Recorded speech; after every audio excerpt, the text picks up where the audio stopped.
Kaksi samanlaista ohjainta. Vai onko sittenkään? Jos sulla oli Suomessa Pleikkari 1 ja tämmönen ohjain ilman tatteja, se oli itse asiassa paranneltu versio.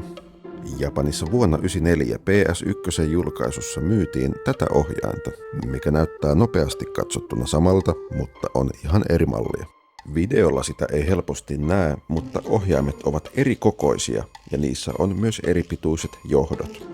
Kun Pleikkari 1 julkaistiin länsimaissa, ohjaimesta kehitettiin suurikokoisempi versio, jossa on lisäksi 2 metrin johto, kun ensimmäisessä versiossa se oli vain metrin.